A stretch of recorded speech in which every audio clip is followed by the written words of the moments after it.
And look who's coming up.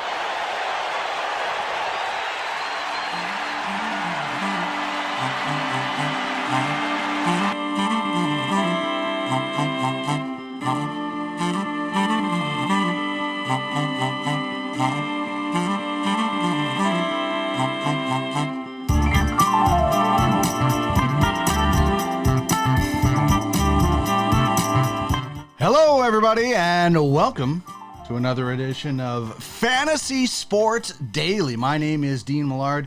It is an absolute pleasure to have you joining me today on the program from the marsh just outside of Edmonton. Thank you so much for jumping in the Twitch chat. You can, if you're listening to this and it's not live, either doing it through YouTube, which we appreciate, or on audio, where you can find all of our podcasts just by searching Ultimate Franchise or Ultimate Fantasy Sports Network.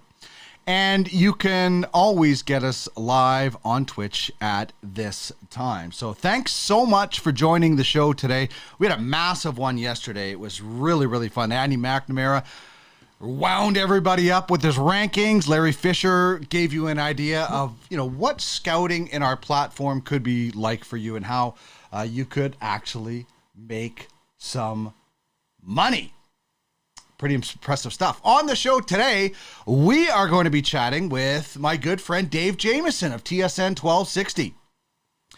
He has covered sports at a bunch of different levels, and he has seen a number of superstars, GOATs, whatever you want to call them. But we're going to talk about legacies today, because I watched that Serena Williams match last night, and it was fun, don't get me wrong, but it was just a bit weird. There is no doubt I consider her one of the greatest tennis players of all time. You could throw the word women right out because she is dominant. Also on the program today, Phil Bevis. He is a man of many things in Ultimate Franchise Fantasy Sports. He's also a man that is a owner of a franchise that has Shohei Ohtani. And so Phil's going to come on and make his case for why Shohei should be the MVP. A lot of people go and judge. Overall MVP, Paul Goldschmidt's got to be in the case. Same with Justin Verlander. Bad news for him. He's on the 15-day DL with a calf issue. We'll get to that in a second.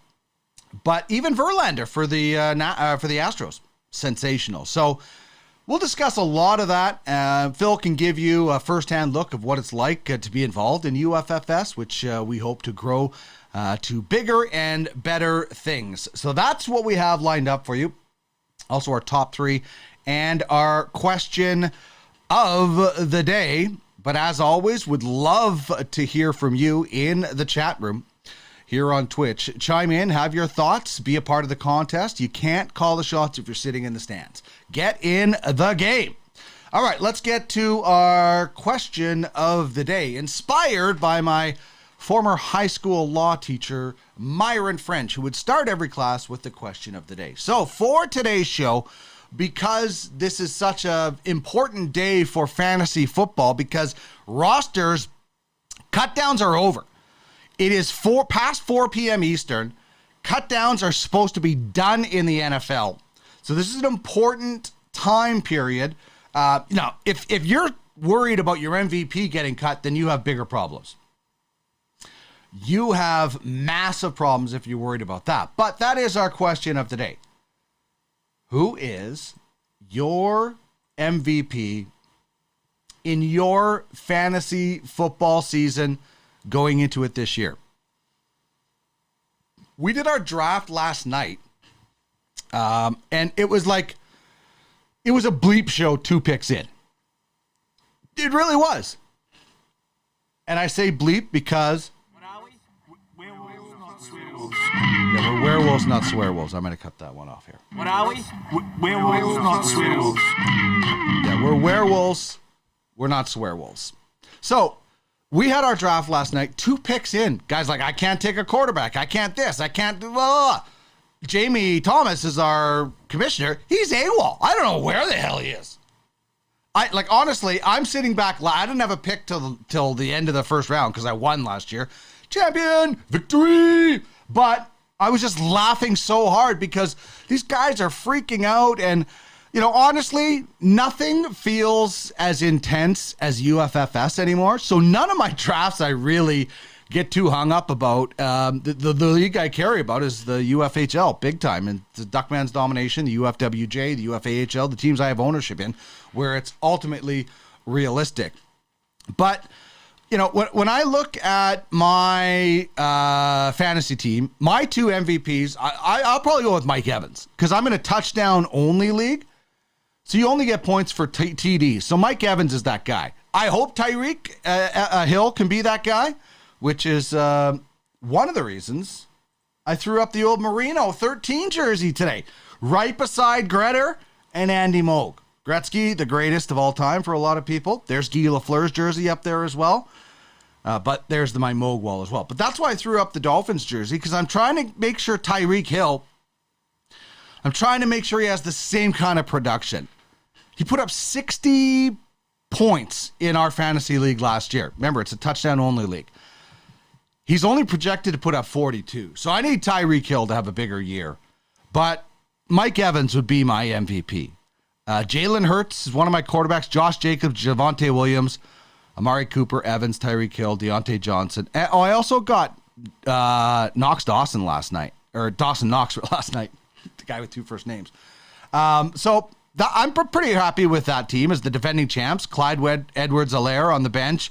Got Raheem Mostert late, another Miami connection.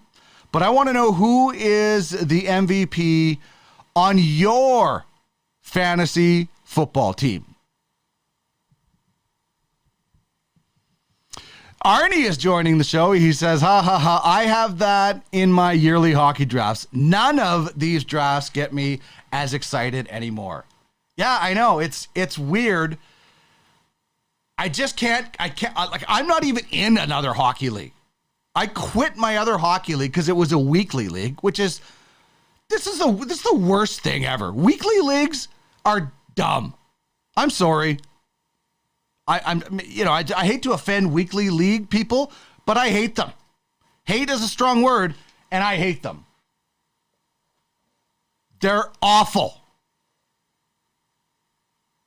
Weekly leagues, they're the worst.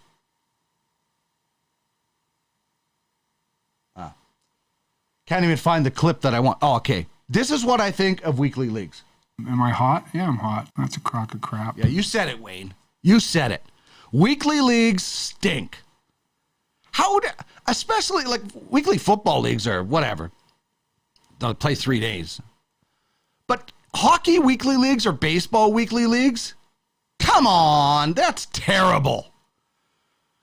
Nick T MVP chiming in saying Cooper Kupp for the win. Yeah, I bet you Cooper Kupp won a ton of people their fantasy leagues last year. He was absolutely dominant. So thanks, Nick, for chiming in. Have your say on our Twitch chat, or you can also chime in at Duck Millard,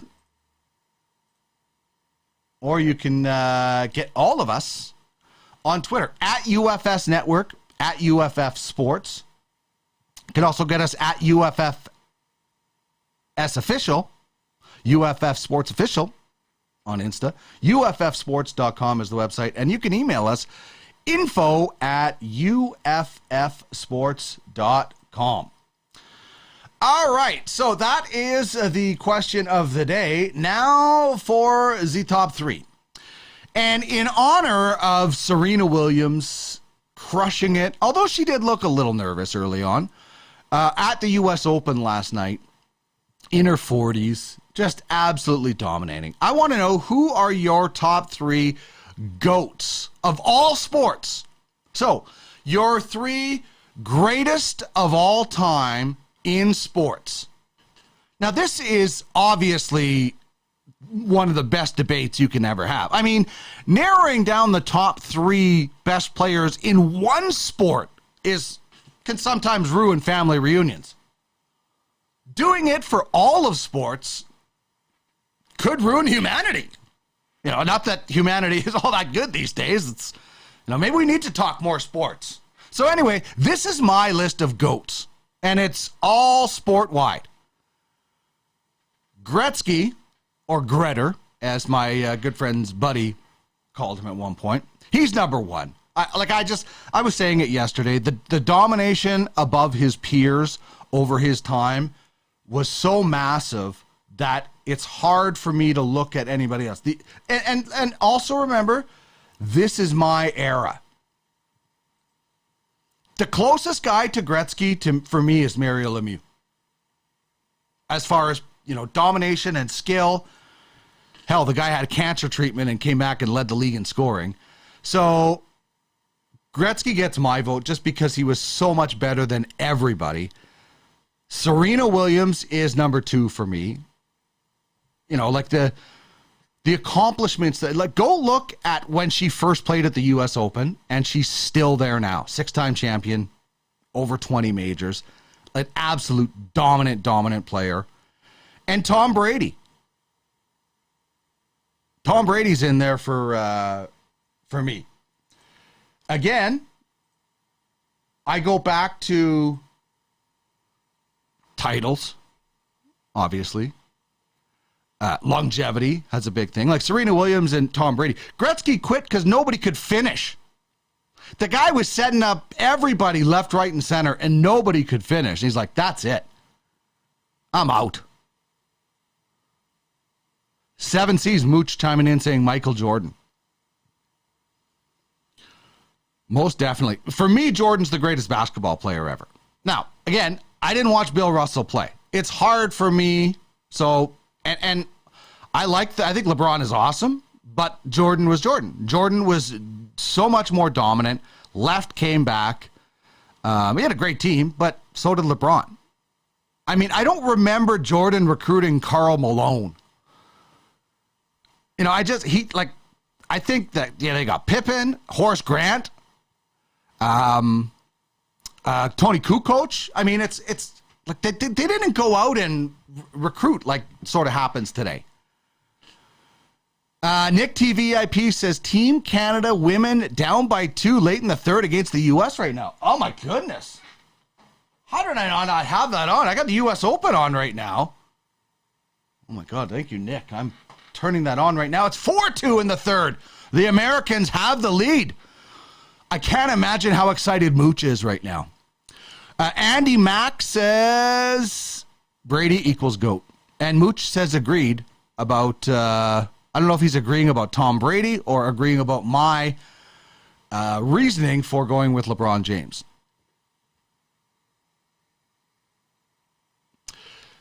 Arnie says nobody has had more gates against him than Brady, and he still won.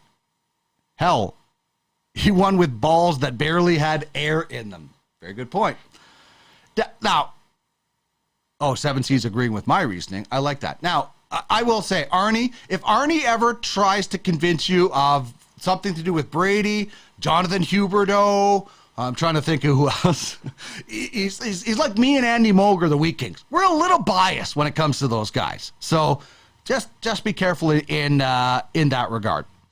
Okay, so Phil Bevis is on the way at 20 after the hour. Dave Jamieson at 5 p.m. Eastern. We got our question of the day out there. Who is your MVP heading into your fantasy football season? And there's our top 3 as well. Top 3 GOATs in all of sports. Love to hear some names from you who you think are the top 3 GOATs of sports.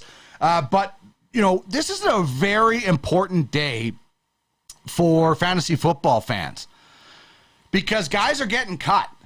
And where is that? I had a graphic here. I have to bring this graphic in because this situation, this trend, I guess you will, with the Raiders is so bizarre that all of their cuts, their first round picks in the last couple of years have been cut.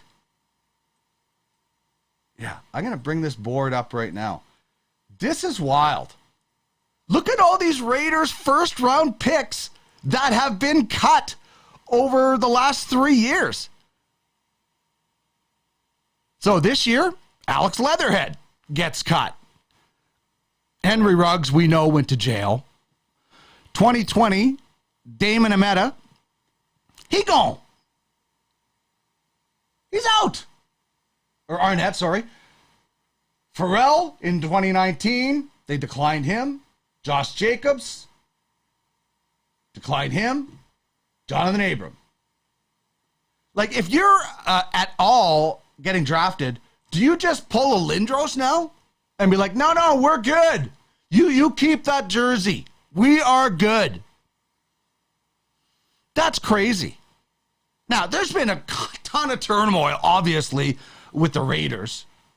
I don't think anybody needs to be reminded of what has happened there over the last little while. But honestly, you got to be looking at your situation if the Raiders draft you in the first round and saying, I'm not sure. By the way, the U.S. on a power play now. A minute to go on a power play, 2:50 to go in that contest. This would be a huge start to this tournament because the U.S. women lost double gold to Canada last year, Olympics and World. So they are definitely out for blood, and this is a different Canadian team as well. So cut down day in the National Football League. Philip Lindsay was cut. But this doesn't mean guys are done. I mean, Raheem Mostert didn't get drafted, and then I think he got cut like 5 times. Goes to the 49ers, now ends up splitting things in the backfield. So just because one of your guys gets cut, it doesn't necessarily mean it's the end of the world. But Austin Allen was cut by the Giants. Philip Lindsay was released by the Colts, the running back. Janarius Robinson, the Vikings released the D lineman. O.J. Howard was released by the Bills. Anthony Harris, if you're in an IDP league, safety, released by the Eagles. Duke Johnson. I almost took Duke Johnson last night because he's been fairly reliable when you have to plug him in.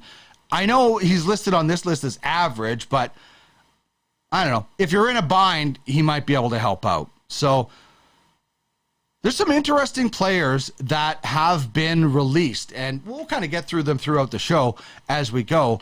But if there is a player that was released from your fantasy franchise, love to hear about it. Tony says, goats don't cheat, Arnie.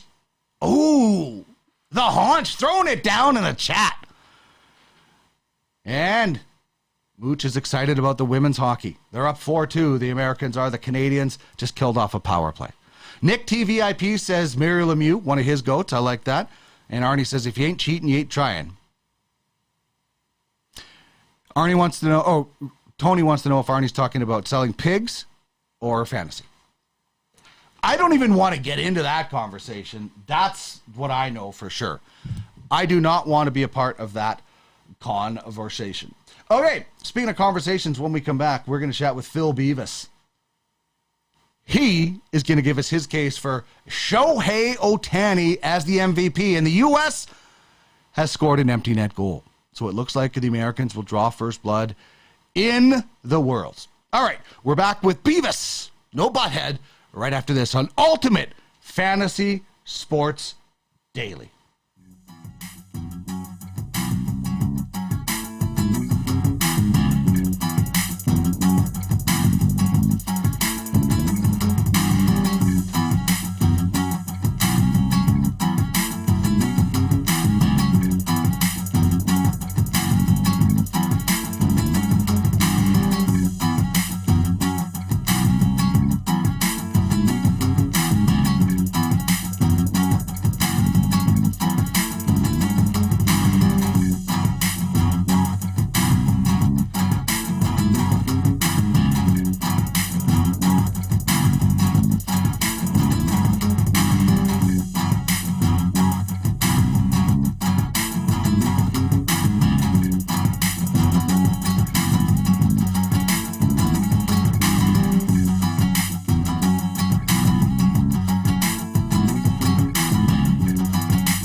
ultimate fantasy sports daily rolls along as the Americans take out I'm going to say it's an upset because the Canadians are the defending world champions and the defending gold medal champions. But the Americans have defeated the Canadians 5-2 at the Women's Worlds. Arnie says it would be so cool if we could drop some Bevis gifts. And Larry says, no pressure, Phil. You only have to convince Mooch.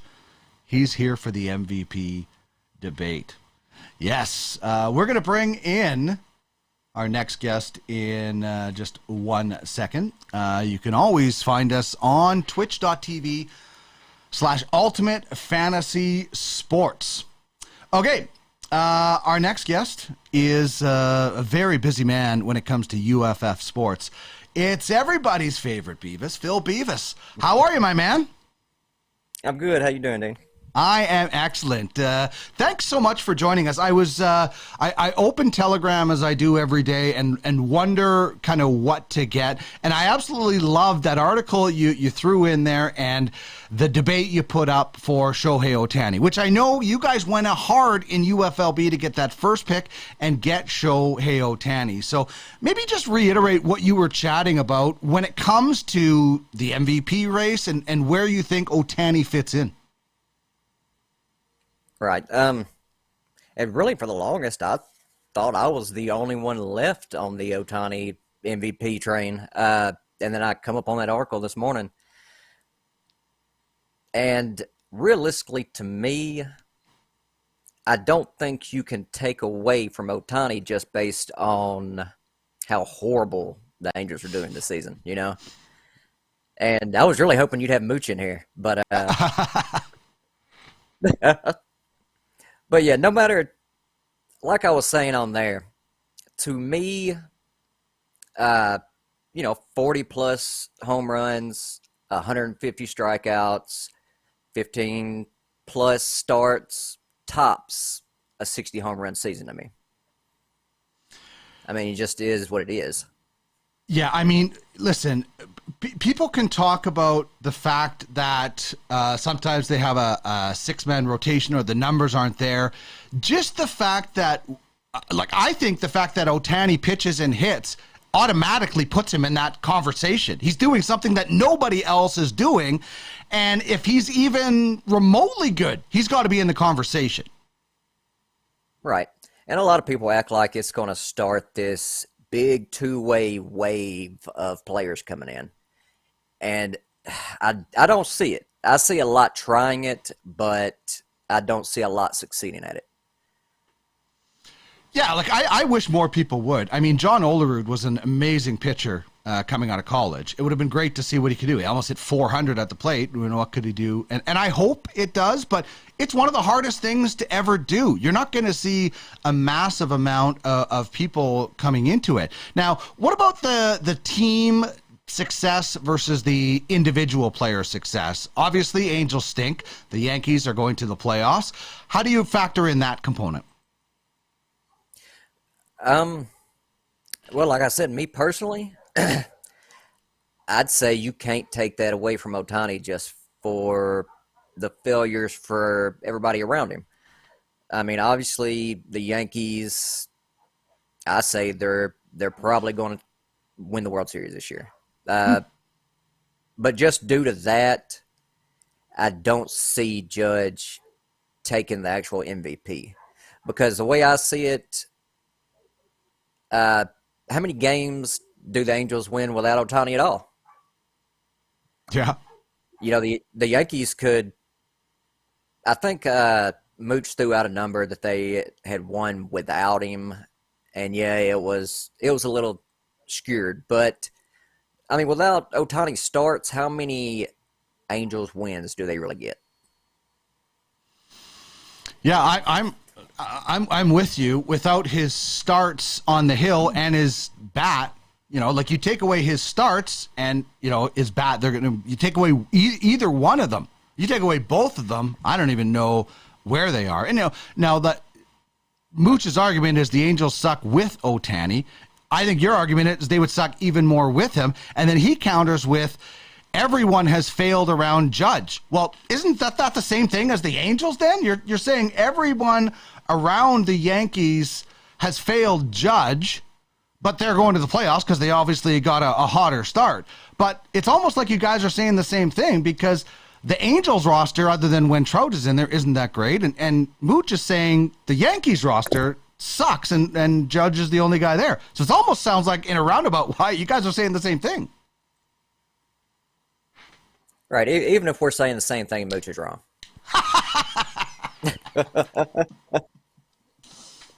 Always. I love it. Okay, so but yeah, I think that's going to be a battle no matter what. It comes down, do you really put the MVP race in the hands of that particular player stats on the season or the team as a whole? So let's talk a little bit about, we see a few logos there. I couldn't find an Immortals logo, but we've got the Reapers, we got Hydra, we got the Scoville Ghosts, I love that, and the Battle Hounds. I mean, this league is awesome, the leagues that you are in the UFLB, UFAFL, college, that's cool, but is naming the team, going through that logo, I know it can be sometimes stressful because we really want it to look great. How cool is that process? I mean, those are 4 amazing looking logos. Man, creating the organizations is the coolest part. The fun part is up until the draft. The work comes draft forward, but the fun part is always getting those logos made, first draft and building on that. Yeah, it's so cool. So you guys started with Hydra. That was your first entry, and you're the GM of that. And then you really got, why did you decide, like, hey, I want to get into this even more. I want to get more franchises. Man, I've been playing fantasy football for, 15 years probably. And once, like you said, the Hydra started, it become an addiction. UFFS, it sucks you in once you get in. So yeah, once more leagues opened, there's no reason not to. Yeah, and we're behind the scenes, lots of work going on. We're hoping to grow this as everybody can see and get it on the blockchain and get it into the mainstream. I know we have some things with some daily fantasy, but the job of being a GM for just one team is a pretty busy gig. How do you handle 5 different teams, my man?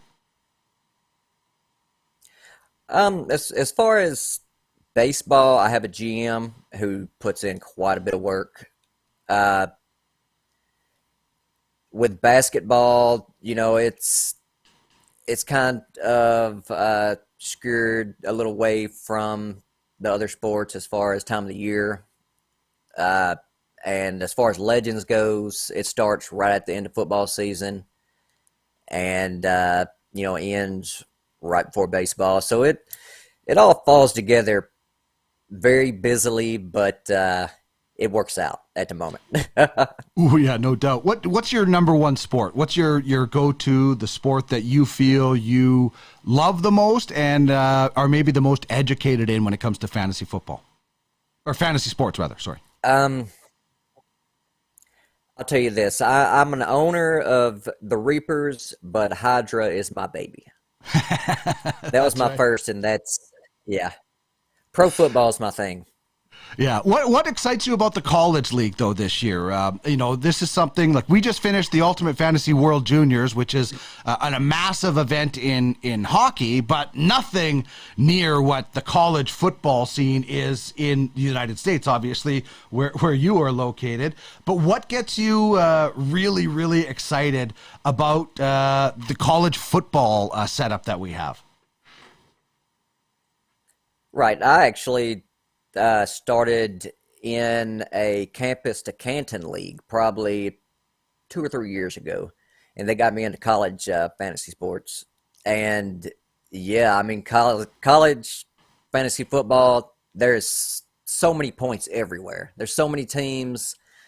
You're going to have 150 running backs score 15 points a week. So, you know, everybody's scoring high, but you really got to pick that diamond in the rough to, you know, put your team on the top. And on top of that, as far as this goes, you're really looking who's going to hit the NFL, who's not. It's a lot to it. Yeah, it brings in such a bigger element and more of an element, a more involvement, which is what we always want. We want to be as realistic. We want it to feel like you're running an actual team without dealing with the personalities and the billions of dollars. Right. Does it feel like that for you? A lot more work. Oh, yeah. As far as the time put in, yeah, most definitely. I mean, there's some days I spend 8 to 10 hours just studying up on players people's never heard of, you know? I know. Yeah, I know. Trust me, I know, you know the best chance they do hear of them. Exactly. So let's talk a little bit about the National Football League. I can't remember where you're located, but who's your team in the NFL? I'm from Tennessee, but I'm a Cowboys fan, diehard. Ah, okay. So is Dak going crazily high in your drafts like he did in mine? I'll tell you this, I took him. How high? I say like Dak's really a high? top 5 quarterback this year. Really? Top 5 quarterback? No, I think actually he fell the 13th quarterback drafted. Okay. But you think he can be a top 5? I think Dak's a top 5 quarterback this season. Wow. Well, Michael Irvin said the other day he thinks they can be the 72 Dolphins. I don't know if they're going undefeated, but Michael Irvin is really excited about Dak. Hey, that as far as Cowboy fans go, that's every year. This is the year. We'll do this again next year, and I'm going to say it again. This is the year.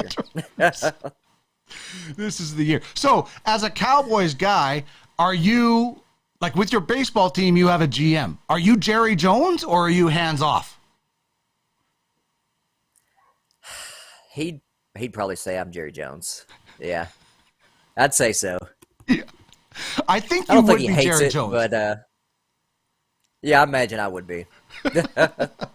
I got both feet in the door and an elbow, and We love it, man. We want guys that are passionate. We want to grow this thing. You know, the goal is to get the richest owners hiring the best fantasy players, build your resume, and dominate globally. So, Bevis, I'm glad you're in this league. You add a lot to it. Best of luck with the Reapers, the Immortals, Scoville Ghost, Battle Hounds, and Hydra as you continue and keeping your job and family sane at the same time. This has been a lot of fun, my man, and I look forward to the opportunity to do it again sometime. thanks for having me, man. All right. There is Phil Bevis. Great personality in Ultimate Franchise Fantasy Sports. Mooch says UCFFL is the biggest potential ROI for owners. We all got franchises for pennies. And scouts, too. Scouts are going to get some return on their investment in a big way with college football. Just like the Ultimate Fantasy World Juniors did. There was a lot of scouts that ended up getting some return, and it hasn't been paid out yet. It'll be paid out when we do the switch over. But a lot of guys are going to get paid out as scouts before those guys. So that's the thing we're looking at with UFFS is we start the pro league and then the trickle down, whether that's the AHL, college, junior, whatever it might be, so that if you have a player that you're a scout that you purchased or listed on the open market, you can get some return on your investment a little earlier until they get to pros. Football, they're there immediately. Baseball, hockey, they take forever.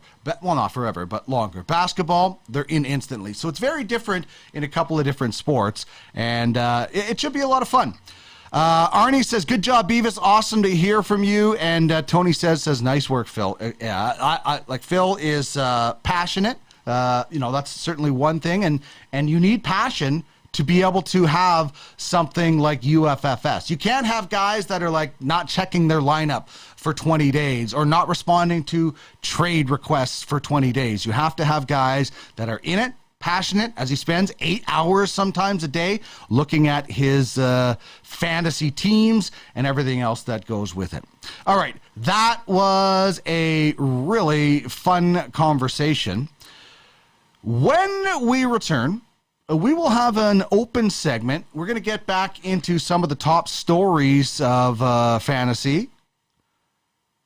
Get into our top three, visit our top three, our question of the day, and top shelf fantasy performances of the night. Still to come, Dave Jamieson of TSN 1260. We're going to talk legendary athletes, and our team-by-team preview, brought to you by Dauber Hockey, is the Arizona Coyotes today. So we'll take a look at the Coyotes, who will be playing at the Mullet Arena, no word of a lie, in front of about 50 fans. I'm not even sure they're going to be able to sell out a 5,000-seat arena, but we shall see.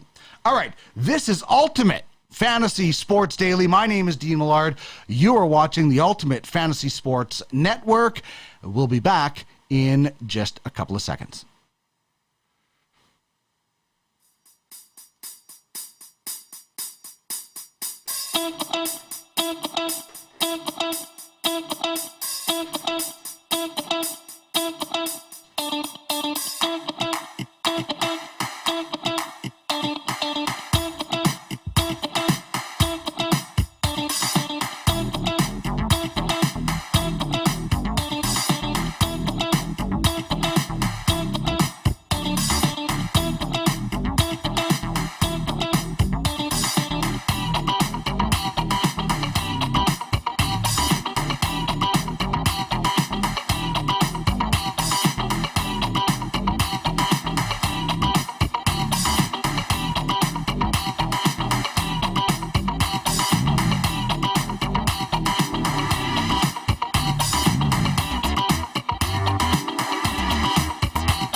let's keep this train rolling on. This is Ultimate Fantasy Sports Daily. I gotta switch up what's on TV. Wow, the Americans knocking off the Canadians 5-2 in the Women's World Championship. By the way, this is the Marsh just outside of Edmonton. My name is Dean Millard, and welcome into UFSD on Ultimate Fantasy Sports Network here on Twitch. You may be watching us on YouTube on the replay, or you can find us in podcast format wherever you find your podcast. Just search for Ultimate Fantasy Sports Daily. Had a lot of fun with Phil Bevis on the program. He says, "How did I look, gents? I freeze up on camera." I thought he sounded good. I thought he looked great.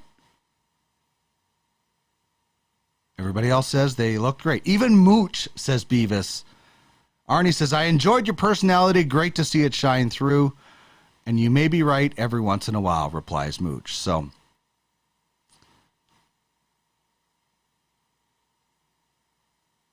but anyway, ads pay the bills, Mooch. I don't know how to stop them, but they do pay our bills. So something that we're going to have to live with a little bit. Okay, let's talk about some cool things that happened last night. This is really, really awesome. Like, makes you think there is somebody up there pulling strings and all that stuff.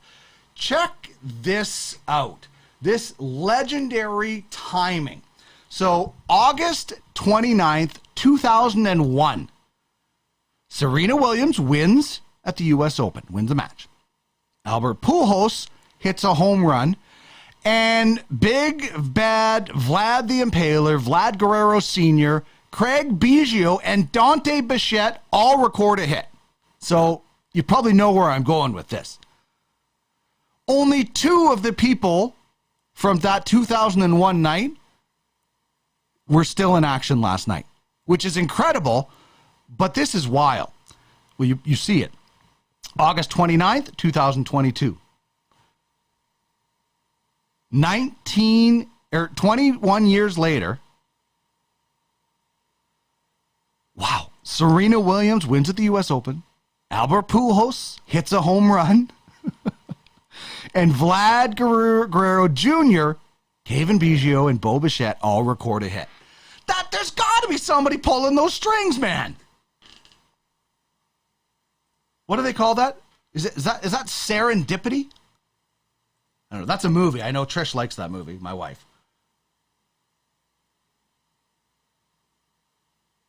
I don't know. It's just a crazy, wild coincidence.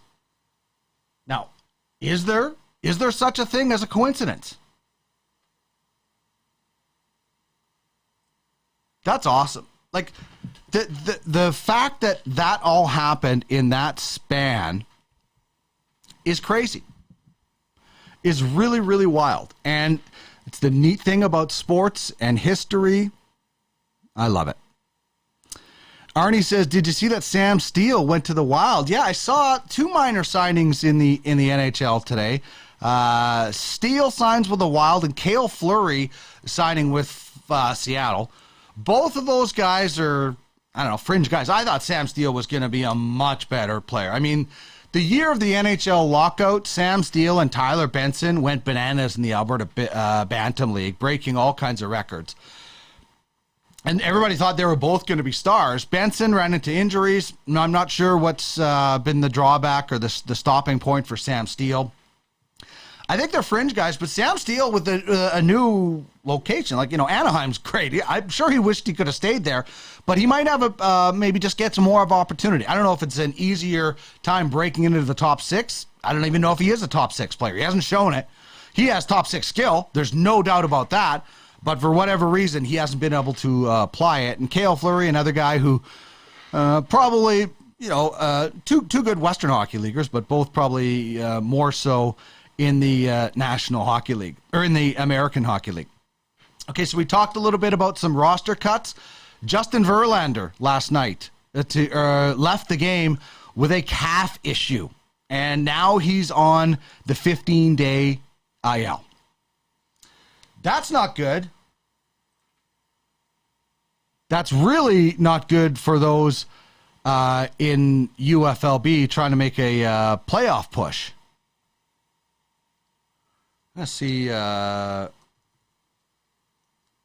Verlander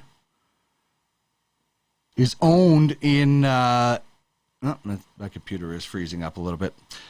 But this is... like Justin Verlander has turned back the clock this year. I think he had a 1.87 ERA going into his last start with Houston. I don't know. It's been excellent for him.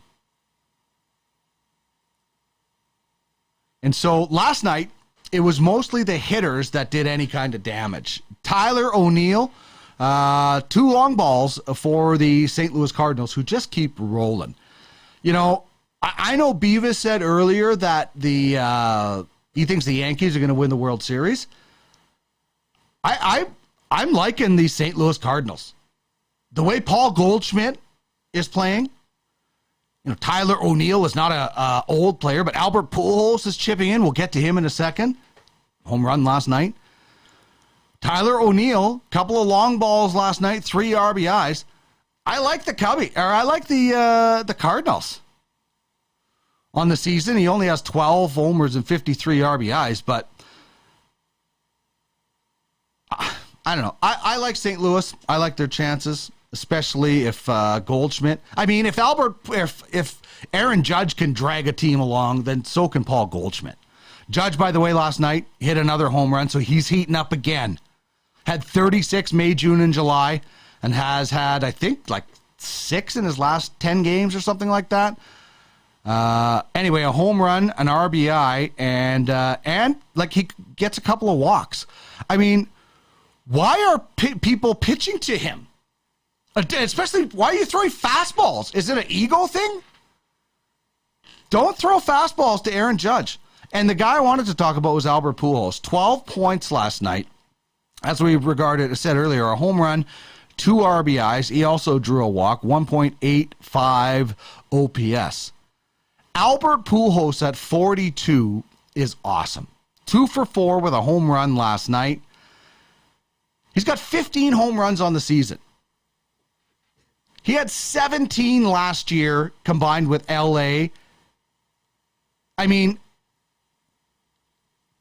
I don't know if oh yeah, I think he's on the Wheat Sox. I'm not sure actually. Oh, he's on the Sluggers. So if the Sluggers aren't going to the playoffs, Albert Pujols would be a nice sleeper pick in your playoff pool. I don't know. I would look into that. I think Albert Pujols can do some damage. Certainly, I think Albert Pujols can do some damage in the playoffs, whether it's off the bench or not. So those are some of the big nights. There wasn't a lot of great pitching nights. It was a lighter night. Last night for me was all about watching the U.S. Open. Now Venus Williams is in action at the U.S. Open. If you want to check that out, that's on TSN. But again, this is incredible. Serena wins. Pujols hits a home run.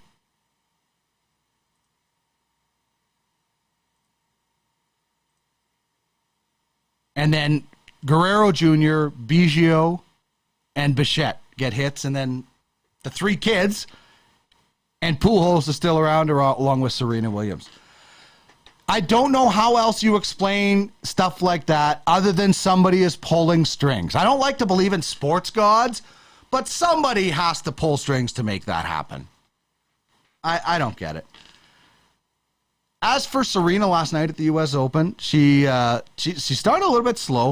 It was weird. They had this, like, her opponent had to sit there and watch, like, almost like 15 minutes of intros. And then after she made quick work of her opponent, just a wild post-game celebration. I guess in case she lost. But I don't know. Couldn't you have brought her back later? Or maybe all the people, like Billie Jean King came out last night. She's always going to be there. I guess maybe Gail King, who hosted it, couldn't be there. She could only be there one day. Okay, I guess that. But Oprah did like a taped message or something. So I just don't know. I was thinking, like, could they have not have waited until she lost? Or just say on the Saturday night after the women's final, we're going to honor Serena. It seemed weird to do it last night and kind of cram it in. But I cannot wait until we have tennis on UFFS. Like, fantasy tennis would be brilliant. And particular Legends League tennis. I was a huge Chris Everett, Boris Becker fan as a kid. So I would love to get fantasy tennis going on the platform. I hope somebody gets it going at some point on the platform. That would be terrific. I'm going to take another look at some NFL cuts. We'll run through those a little bit later on in the show. Our NHL team preview today is the Arizona Coyotes, who I don't think anybody expects to do anything, even sell out in a 5,000-seat arena. And Dave Jamieson is going to be joining me at 3 o'clock today, and we're going to talk about legendary performers. So that's still what is to come on the program today. And speaking of fantasy sports where there's individuals, fantasy golf has some interesting stuff going on because 6 more players jumped to live from the PGA today, including the world's number 2 golfer and one of the hottest golfers around, Cameron Smith. Cameron Tringale, Harold Varner III, Mark Leishman, who we saw over here a few years ago, Anirban Lahiri, apologies, and Nokeem Neiman, who played on the President's Cup with Smith. So this is not over yet, despite, and this is, you know what the interesting thing is, I think it was Neiman attended the players only meeting last week and then still decided to leave. And how about this? Is this salt in the wound for the PGA? Cameron Smith was the winner of the PGA Championship, the tour's flagship event, and he's now leaving after weeks and weeks of speculation. He has 6 tour wins, and he won the Open Championship. And everybody thought for sure he was going to announce then that he was leaving, but no, today, along with 5 others. So listen, I know the PGA is making changes. That's great. That's awesome. Is it going to be enough, though? Like, the signing bonus that these guys are getting is incredibly high. I don't know if it's going to be enough to keep them all around.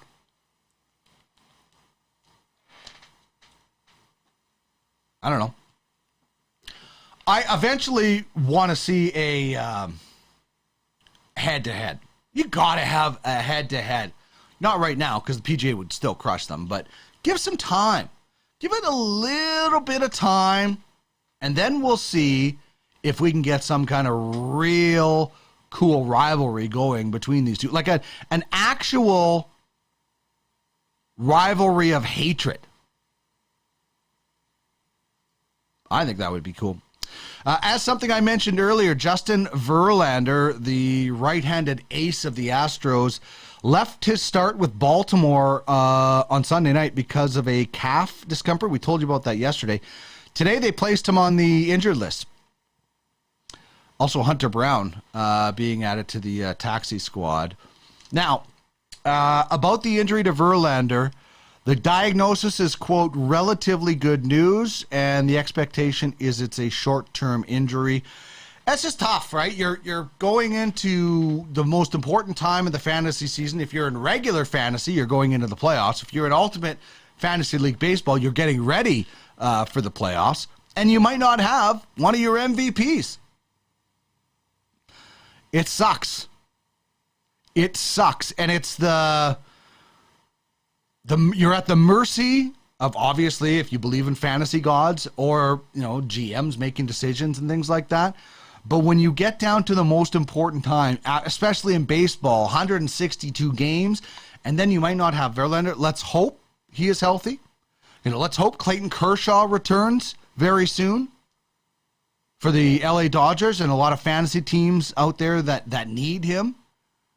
There's some pretty important players that are banged up right now that need to get back. You know, anybody that had, it's not an injury, but anybody that had Tatis Jr., you're screwed now.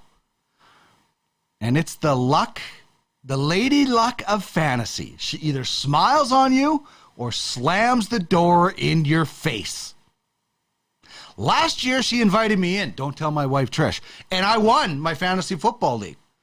A couple years before that, she invited me in. I won a different fantasy football league. Also that same year, she invited me in twice. I won a hockey league. We'll see. Sometimes, though, she slams the door in my face. Most of the time, she is slammed. It's like 22 Acacia Avenue from Iron Maiden. Just tell her you know me and maybe you'll get it for free. Fantasy advice I'm talking about. Okay, Dave Jamieson, my good friend, is on the other side of this short break. Him and I are going to talk about legacies and just what Serena Williams' legacy is compared to some other athletes. Dave's watched a lot of sports. He saw the great one from a different vantage point, not just from in Edmonton. He got it from Vancouver. So we'll talk about legacies when it comes to athletes, and we'll see what else we can get up to with Mr. Dave Jamieson. This is Ultimate Fantasy Sports Daily, heard right here on Twitch, Monday to Friday, 4 to 6 Eastern, twitch.tv/ultimate fantasy sports. We're back right away.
Second hour of Ultimate Fantasy Sports Daily rolling on just outside of Edmonton. My name is Dean Millard, and thank you very much for tuning in to UFSD here on our Twitch channel.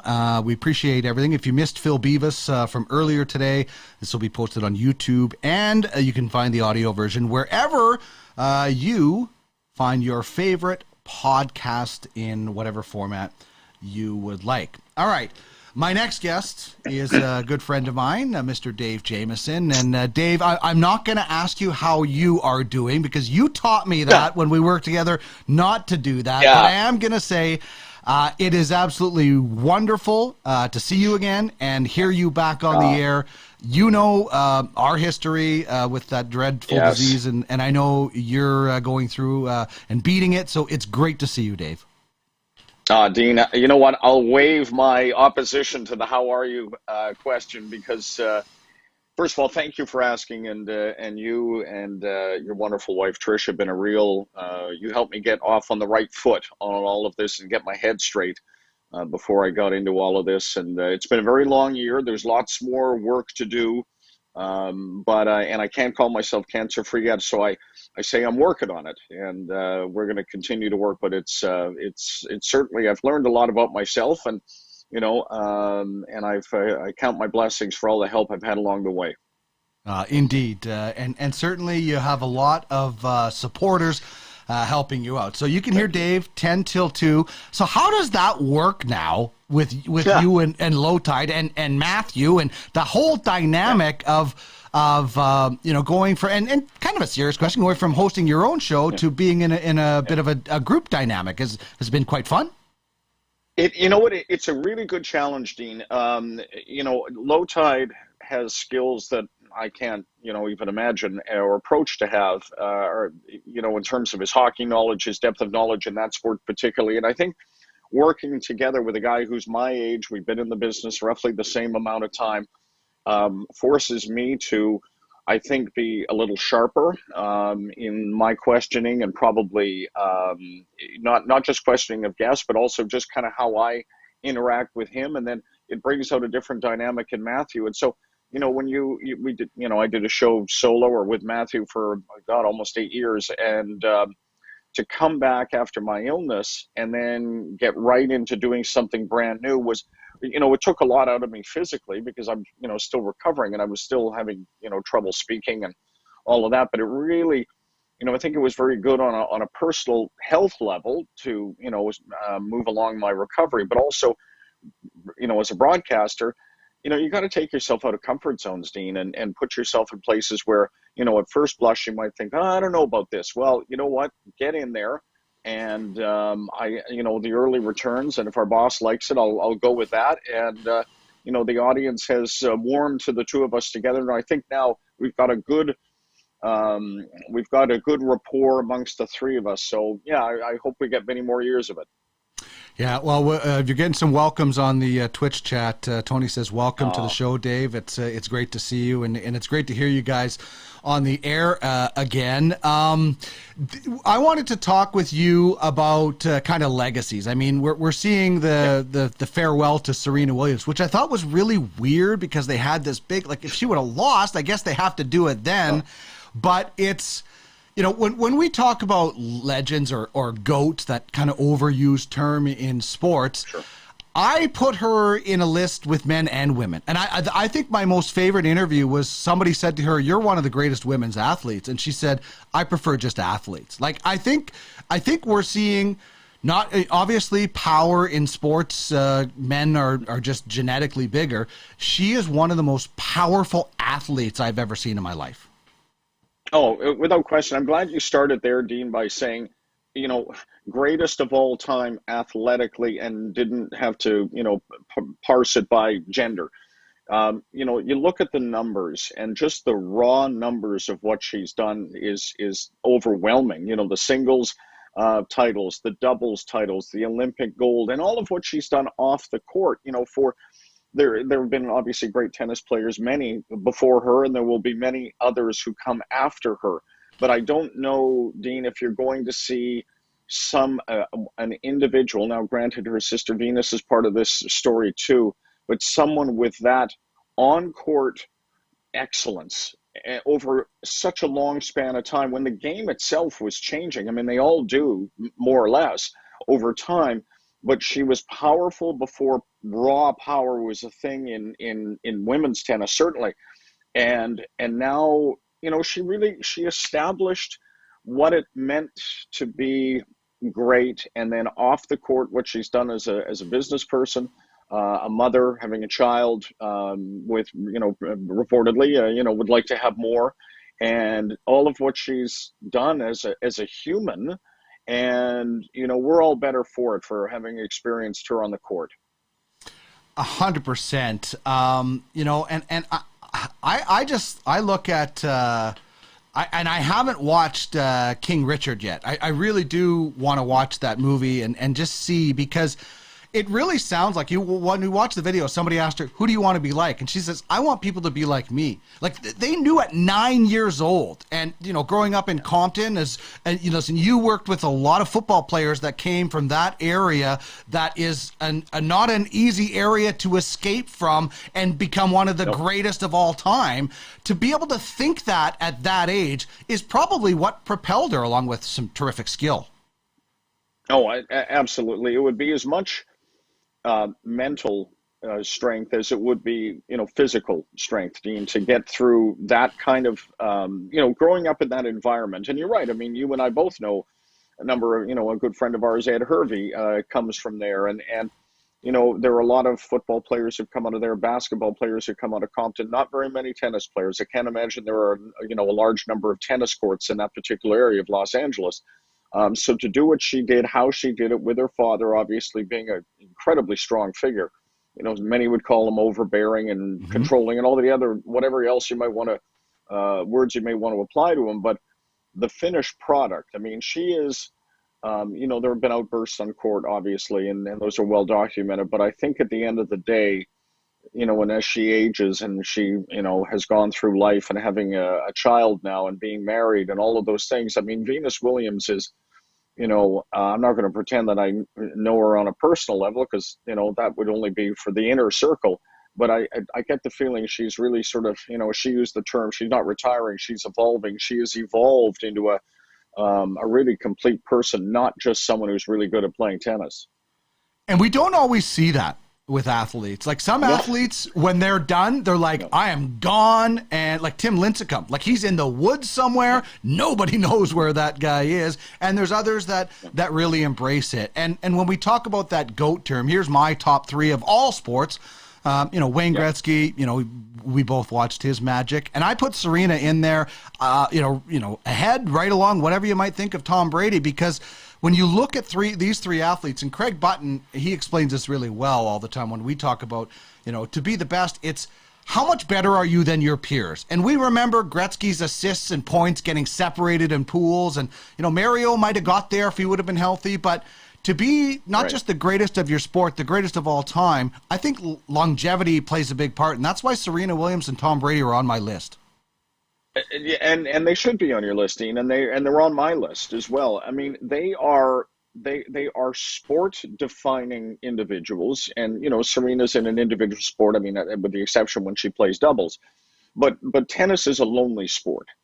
It really is. And here, Howard Bryant, who's a brilliant writer, has written on Serena's retirement, and he's not the first to say tennis is boxing without the gloves. I mean, you are out there, no timeouts, nobody to help you, and it's you against the other woman, you against the other man. And so, I think that, when I think of GOATs, Dean, I think of not just the titles. I mean, those are one of the metrics you use to measure greatness, but did you define the era or eras, in Serena's case, that you played in? And I think with those names that you've, laid out there, and I'm sure your list could go longer, did that individual, man or woman, define what that sport was over, 10, 15, 20, in some cases longer than that? And Serena fits that. Brady fits that. Was Tom Brady the most elegant, creative quarterback to ever play the position? No, I think that, Mahomes now would win, on an artistic scale, but we're not talking about that. We're talking about somebody who has through, their talent and effort and mental strength and all the other things that go into it. When those three you've laid out there would be on mine. And if I were going into boxing, I would put Ali on there, for obviously what he did in the ring, but also his impact out of it. Nick T VIP says Tiger Woods could be on that GOAT list. He could, if he wouldn't have fallen so far. I mean, you look at these three people, and what are the worst things that you can say about Wayne Gretzky? That they called the New Jersey Devils a Mickey Mouse franchise because they left Ron Lowe in net all night. Serena Williams, Tom Brady, the deflated balls maybe. And like Tiger Woods to me is the second greatest golfer of all time, and he's been legendary. But he also has, has had some major issues in his legacy. And that's what we're talking about, is a legacy is more than just on the field, ice, or court. Mm-hmm. Oh, and and you do have to separate it, Dean, like any human being. There are layers to them, and Tiger Woods certainly is that and has that. All of his misdeeds and mistakes and failings are public record, and they've been talked about a lot. And frankly, given who he is and his stature in sports and entertainment, they should be on a level discussed. But you could also, Tiger Woods could sit comfortably on that list because, again, I go back to, did you define a sport in the era in which you played, or when you were at your best? And you and I both know, Dean, how many people picked up the sport after seeing Tiger in a red shirt on a Sunday, who they were drawn to the sport by his talent, by his, personality, if you will. And I would suggest, look what Gretzky did for hockey in the United States. The Los Angeles Kings have been around since 1967, Dean, but they were irrelevant. He shows up, and then hockey, all of a sudden, they're building ice rinks in California. Man, that's impact. Over and above goals, assists, Stanley Cups, and all that stuff. You actually helped build your sport. Not many can say that. Yeah, exactly. And I know you were a huge California Golden Seals fan as well. And if they couldn't do it, Gretzky, I guess, could. But you saw Gretzky from a kind of a different lens than certainly. I was a kid in Brandon, Manitoba, who was an Andy Moog fan, and then this Gretzky guy was just along for the ride. You were a Canucks fan. So young Dave, I'm guessing, didn't like Wayne Gretzky all that much. Young Dave Jamieson. Well, I need to clarify. I will always be a Seals fan. That's right. And thank goodness the San Jose Sharks are going to bring back their colors and at least on some level, bring that glorious era back to life. Now, my experience watching Gretzky, and I grew up in Vancouver, and so I was out there for 31 years. Now, I'm a lot older than you, Dean, so I go back to, before Gretzky, like Gretzky Indianapolis Racer. Right. And then when they get to the NHL, or he comes to Edmonton and then they join the NHL, I'm in Vancouver watching the Oilers come in. And usually, they were coming in either after having just played Calgary, so they may not have been in a great mood, and they would lay waste to the Canucks. And God love the Canucks in all of their forms and all of their silly jerseys. So I got to see sort of this traveling road show of the Edmonton Oilers come into Vancouver at the Coliseum. And it was awe-inspiring. And not just Gretzky. obviously, all eyes are on him. But when they were at their, fully most evolved, and it was a hockey sort of killing machine. They would just come in, and the Canucks were more than happy to oblige in taking a beating. The Canucks were just like dumbly on their way, loading into the truck, off to the slaughterhouse, and Richard Brodeur would get lit up, and Sure. That's what it was. Yeah, it was. And for me, as an Oilers fan, I loved it. I'm like, oh, they're just beating up on all these teams and everything. But not to get too nostalgic, that Smythe division was, a decade of dominance as opposed to the decade of darkness that we had here in Edmonton. Exactly. The Smythe was theirs for the taking. You could sometimes provide some resistance some nights, but largely it was done by night one of the regular season. You knew where it was going to go. I like my favorite thing about the California Golden Seals is they used to paint the skates white, and they got so heavy that they didn't realize they put lead paint on skates. Dean, and God, I'm embarrassed. I know so much about this team. And one of my hockey coaches at the University of British Columbia one summer was Ted McAneely, who played. And of course, he comes out and, we're all on the ice. Here comes this NHLer. And of course, he's got the white skates and the yellow and green gloves. And we just thought it was the coolest thing. But yeah, they had matching green luggage too. They had it was as ridiculous and campy as you would imagine. And a whole lot of fun. And I have no idea, how fan loyalty doesn't make sense sometimes. And certainly there were a lot better hockey teams that I could have, put my energy into, but I chose those guys just because they look cool or silly. And they were my team, and I knew no one else wanted them. Awesome. I don't know how much fantasy you play, but I want to ask you just an Oilers sort of fantasy question. Besides Draisaitl and McDavid, who are the obvious, who do you think the next most important fantasy player would be on the Oilers roster as it is now? Not including getting Patrick Kane, maybe, but just when you look at after those two guys, who's the next? I'm going to go Evan. I'm going to go Evan Bouchard, and that may surprise you, given that he's not a forward.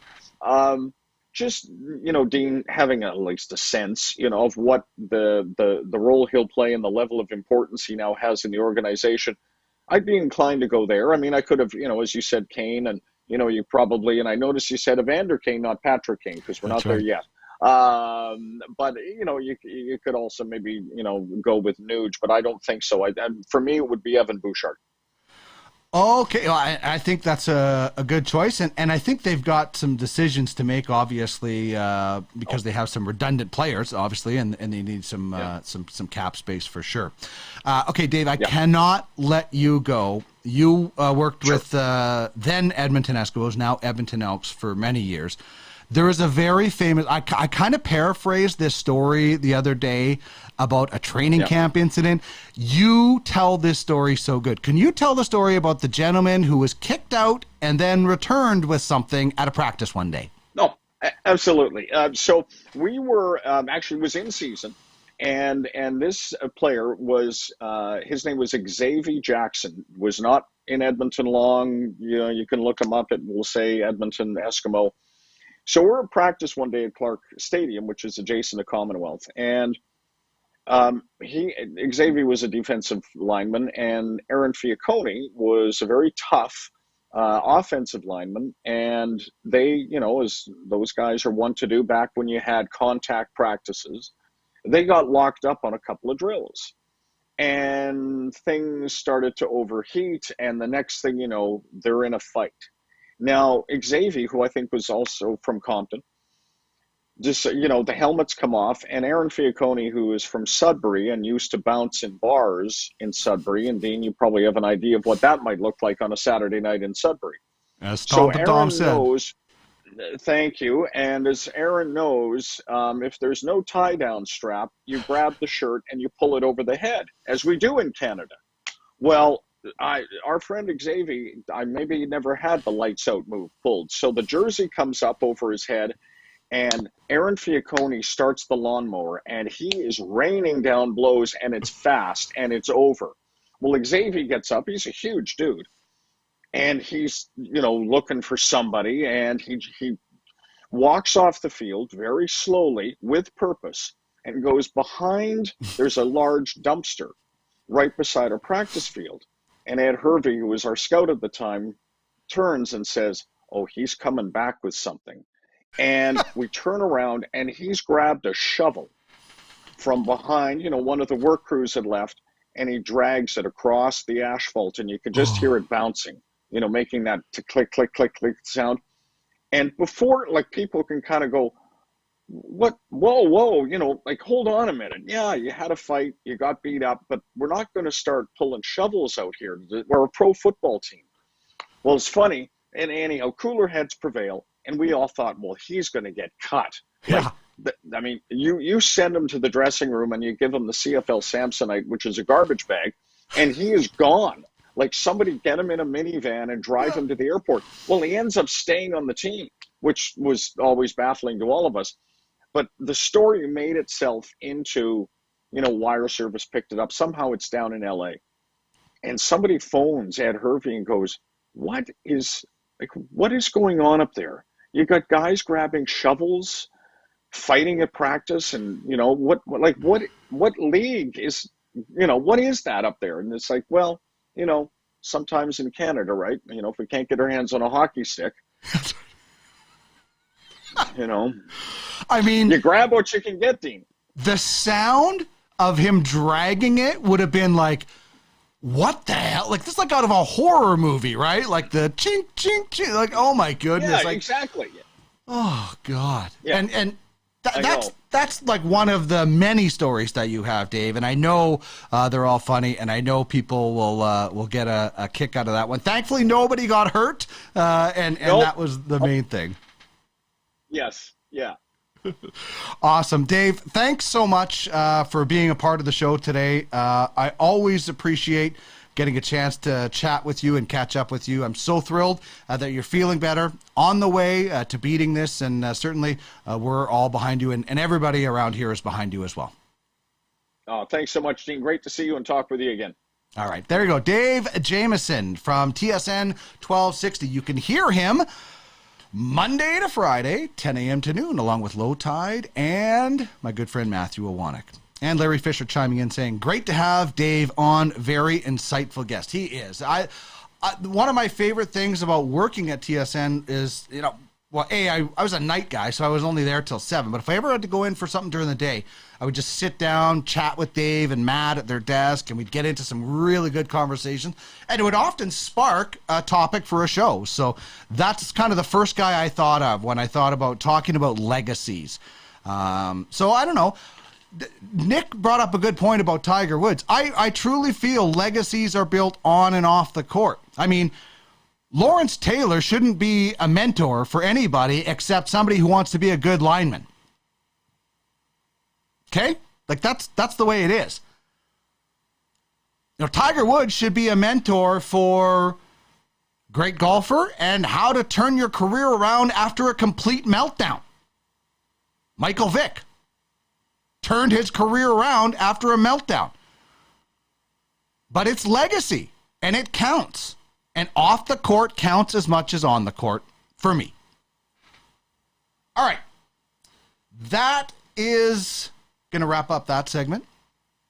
So much fun to have Dave on the show. I absolutely love chatting with him, and those times I really miss at TSN 12. I really don't miss the midnights, Saturday nights doing the post-game show when the Oilers power play went 0 for 5 or anything like that. Those are the nights I do not miss, but I certainly do miss the people that I got a chance to work with. Okay, our NHL preview. We're doing Arizona. Should be a quick one. They're playing in the smallest arena, a pro team. I'm imagining, I can't imagine what the NHL still thinks why the NHL still thinks the Arizona Coyotes are working. It's beyond, there's got to be some kind of pictures of somebody. Weird. Makes zero sense. Okay. I'm getting a drink of water. We'll be back to talk a little bit of the Coyotes and much more. This is Ultimate Fantasy Sports Daily on twitch.tv/Ultimate Fantasy Sports.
All right, working our way towards 6 p.m. Eastern today here on Ultimate Fantasy Sports. Twitch.tv/Ultimate Fantasy Sports. My name is Dean Millard. Welcome into the Marsh, just outside of St. Albert, just outside of Edmonton, rather. You can hear this show Monday to Friday, 4 to 6 Eastern. Sundays at 11 a.m. Eastern, we will have Ultimate Fantasy Football with Andy McNamara right here.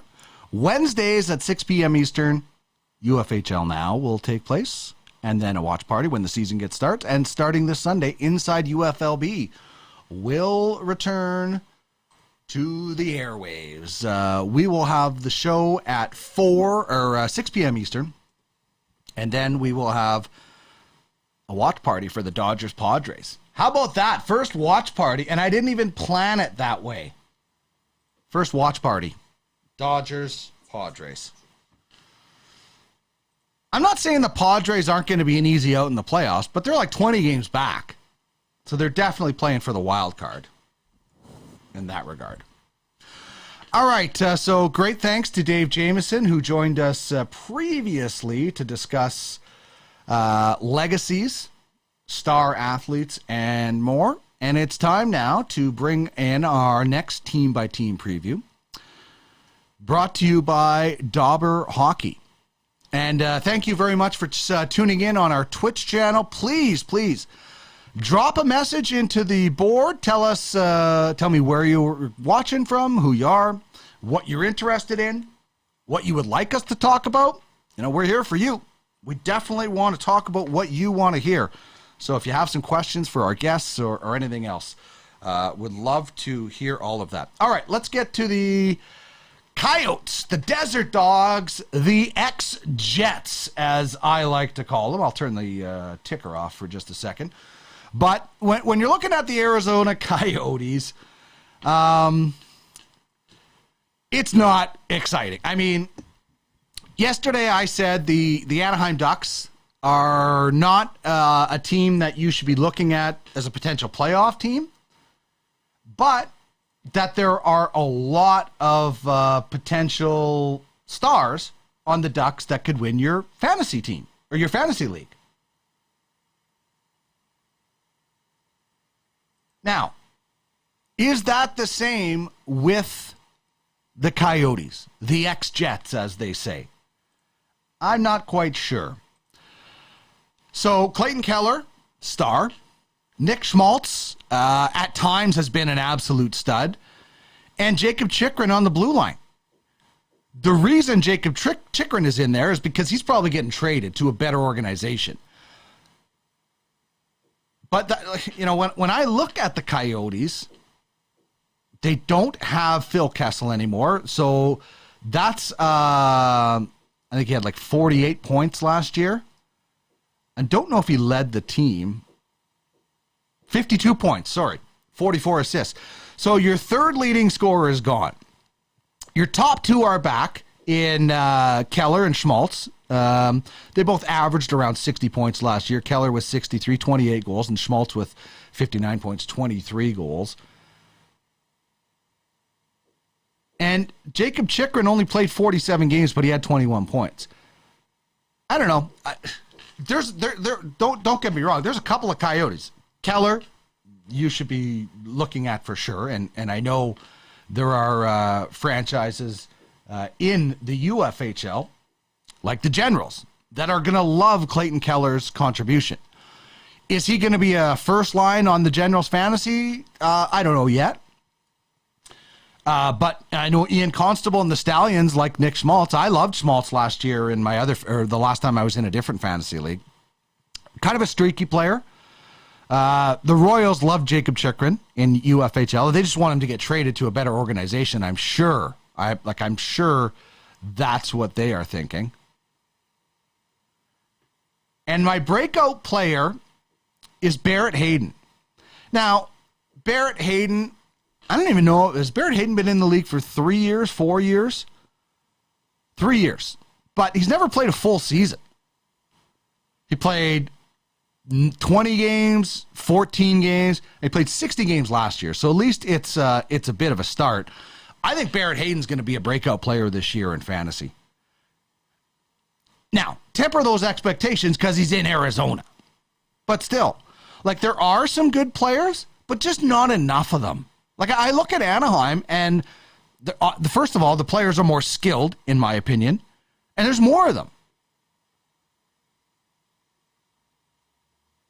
Lawson Krause is a 20-goal scorer. Can he repeat that? I don't think he's going to repeat that. Not in Arizona.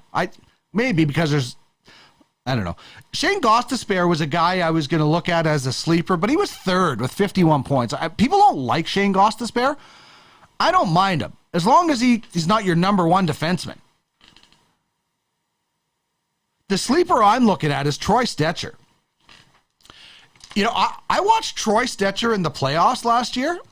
I was pretty impressed. I thought Troy Stecher had a pretty good season last year when he got into the lineup for the LA Kings and actually helped them. I know he didn't play a lot. Split last year between Detroit and LA. But I think Troy Stecher on a third pairing and some power play time could be a fantasy sleeper in Arizona. I don't know. Do you think I'm out of whack? Do you think I'm crazy for thinking Troy Stecher can do some damage on an Arizona power play? So there's the lines, by the way, that Puckpedia has. Here is what Dauber Hockey is going with. And you want to check out the Dauber Hockey guide. Check it out at dauberhockey.com. But Clayton Keller, Hayden, and Schmaltz, they have as their top line. Krause, Smith, Christian Fischer, Boyd, Nick Ritchie, Zach Cassian. See, I think that Gostisbehere-Stecher pairing, one of those guys is going to get some points. And one of the Gostisbehere is going to get some power play time. Stecher might get second power play time. Arnie chimes in, says, Chychrun is a player I really like. However, Ghost Bear is probably the better player from the Arizona fantasy perspective, as he is certainly favored unless the coach gets forced to build up Chychrun's trade value. That's probably right now, because Gostisbehere is getting a lot of the power play time. 51 points last year for Shane Gostisbehere. Chychrun is a better all-around player, and if Chychrun's on a better team, I think he's the better fantasy player. Arnie says, watch Stecher a lot in Vancouver. I really liked his game. It was solidly complimentary. And I thought when he got into the lineup in the playoffs last year for LA, he did some damage against it. I think he scored a goal. He was pretty good. So that's my outlook for the Coyotes. The top three stars, Keller, Schmaltz, Jacob Chychrun. And I think Chychrun on a different team is better than Gostisbehere. But Arnie makes a point that unless Chychrun starts getting a lot more playing time, I also think Jacob Chychrun could develop a lot more offensively too. Shane Gostisbehere is good, but he does cost you games with some defensive mistakes. Chychrun had 21 points in 47 games last year. So it's almost, prorated. It's just below a 40-point season. Gostisbehere had 14 goals. So he is the offensive guy. But I think Jacob Chychrun is a candidate to get traded. So that's why if I'm in a draft, I'm taking Chychrun higher than Gostisbehere because I think he's going to get traded to a different team. You might think I have a terrible philosophy, but that's what I'm going with. That's my story, and I'm sticking with it, as they say. So Clayton Keller, Nick Schmaltz, Jacob Chychrun, Barrett Hayden as the breakout player, and Troy Stetcher as the sleeper. And then, depending on who you want to look at for lines, these are the lines from Puckpedia. They could be fairly old. The interesting thing for me with Arizona is what's going to happen in goal. The Arizona Coyotes had a bunch of goalies at one point, and they're all gone.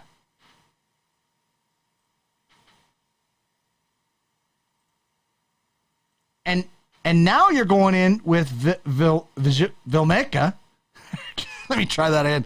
Karl Vilmeka, John Gillies, and Prosvetov. I don't know. There's a definite reason why the Coyotes aren't making the playoffs, but that is not that's not really an exciting goaltending prospect. So that's why, just like the Ducks, the Coyotes are a better team for fantasy than they are for regular season, but they're not nearly as good as the Anaheim Ducks. And they're playing in a 5,000-seat arena, which is maybe the most embarrassing thing about the Coyotes' 20-plus tenure in the desert. I mean, you rip them away from Winnipeg, and 20 years later, they're playing in a 5,000-seat arena for many years. Like, their new arena hasn't started building, and it's called the Mullet Arena. Could things be even more embarrassing for the NHL with the Arizona Coyotes?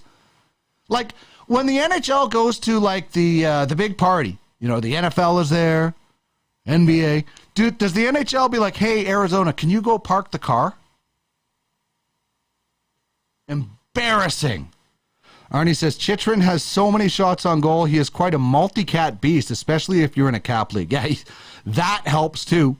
The fact that the paycheck and the cap hit is definitely a lot more tolerable. All right, time for another quick short break here on Ultimate Fantasy Sports Daily. When we come back, we'll get into games to watch and our fake locker room sound that just came into us from the Women's World Hockey Championship. This is UFSD we're back into.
Final segment, Ultimate Fantasy Sports Daily. Thanks very much for joining us on the program today.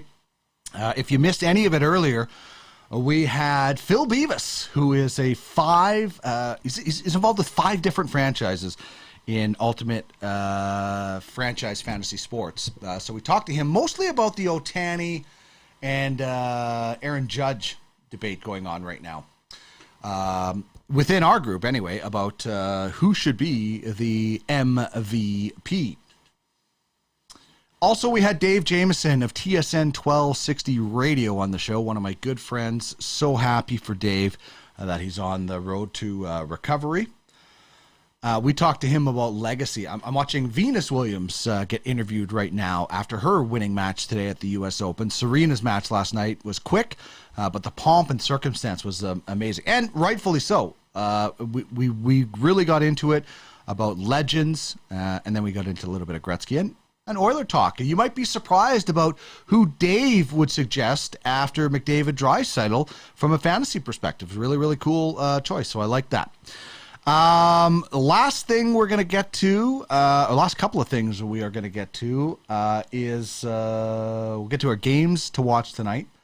And we're also going to get to our fake locker room sound. Actually, we're going to do that right now. So earlier today, Team USA defeated Team Canada at the Women's World Championship 5-2. Fairly dominant game. They scored an empty netter. Now, in fake locker room sound, we're really lucky. We have spies everywhere that record things for us, that they will ship things out to us that maybe people they didn't know that we had. And this is one of those things. We got it, like I said, a little bit ago. It came in, and apparently our spy got a hold of this recording. This is the USA coach before today's game with Canada in our fake locker room sound. Great moments are born from great opportunity. And that's what you have here tonight, boys. Girls. That's what you've earned here tonight.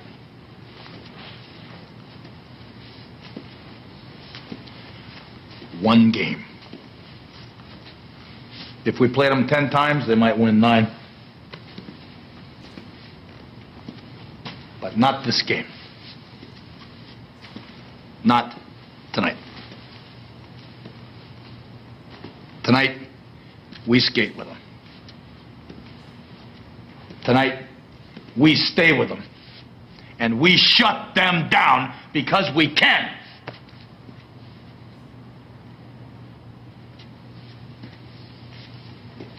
Tonight, we are the greatest hockey team in the world.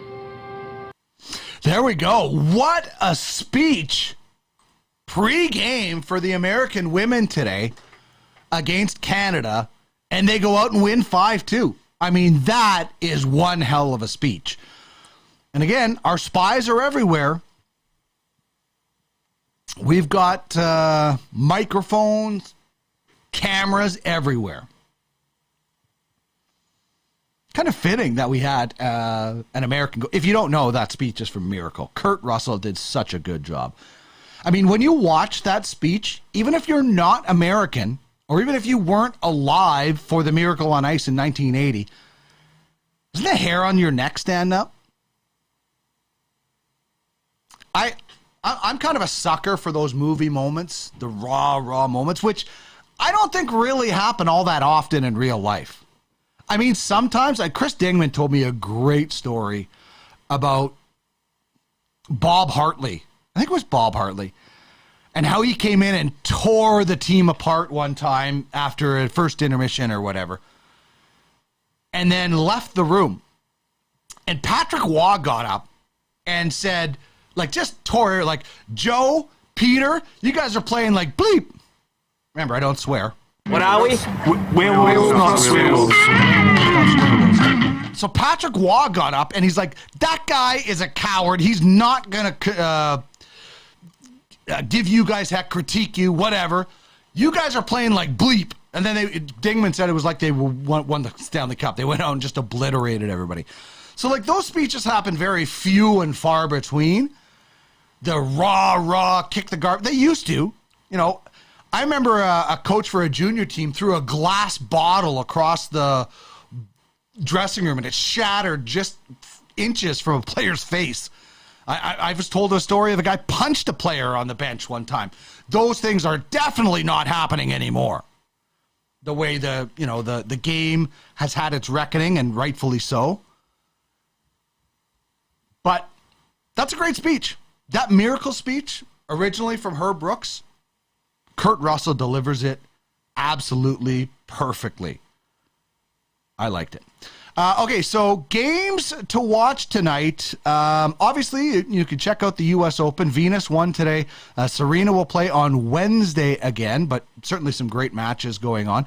How about this one? The Orioles and the Guardians. Cal Quantrill on the hill for Cleveland. And Watkins takes the hill for the Orioles. This is an interesting matchup because they're not in the same division, but they're both could impact each other for the playoffs. I mean, I don't think a lot of people saw Cleveland leading the AL Central, and they might not. The Twins, the Minnesota Twins are right on their heels. And so why this game is important tonight is because, so right now Cleveland is in the driver's seat in the division. But if they lose and Minnesota jumps up ahead in the division, then that means Baltimore is ahead of Cleveland for a wild card spot. Right now, Baltimore is 2 games back of the Toronto Blue Jays for the final wild card spot. So this is a big game because while they're not in the division and not facing each other for a divisional playoff spot, they are battling each other for a wild card spot. So if you want to see 2 desperate teams, Baltimore's out of the playoffs right now. Cleveland could be out of the playoffs with 2 losses, and then they would fall behind Baltimore. So they're not really competing with each other in the division. They are kind of in the wild card spot, but they're both, if Cleveland falls out, they're both chasing Toronto, who won last night, and take on the Cubs tonight. Oh, is Marcus Stroman pitching tonight? Maybe that would be a game to watch. Yes, Marcus Stroman pitching for the Cubs against Kevin Gausman. Hey, that's a matchup to watch right there. I'm really interested to see what kind of reaction Marcus Stroman is going to get. Listen, I will be honest. I'm not the biggest Marcus Stroman fan. I think he worries too much about other stuff and makes stories bigger than they could be. Just my take. Can be a good pitcher and was excellent at a time in Toronto, but teams are only going to put up with extracurricular stuff if you are a star. Otherwise, you're going to be bouncing around. So that'll be a game to watch too. Stroman and the Cubs against the Jays. Obviously the Jays are fighting for a playoff spot. The Cubs are nowhere near they're 15.5 games out of a wild card spot. So a couple of reasons to watch a couple of games tonight. You got the Guardians and the Orioles as they try to fight for different positioning in the playoffs, and then obviously Toronto and the Cubs for, for more sentimental reasons. Honestly, I don't think anybody's really getting excited to watch Marcus Stroman pitch unless it is Jays fans. So those are a couple of games to watch this evening. Would love to hear from you guys out in the Twitch world about what you might be watching tonight. There will be some more U.S. Open action on and the Women's World Hockey Championship, although it's probably pretty much over for the day. Okay, we talked about it earlier. Sam Steele signs with the Wild. Cale Fleury signs with Seattle. I'll just check quickly and see if there's any other signings. We're getting, I don't know what's happening with some of these RFAs. The list of RFAs is not getting shorter.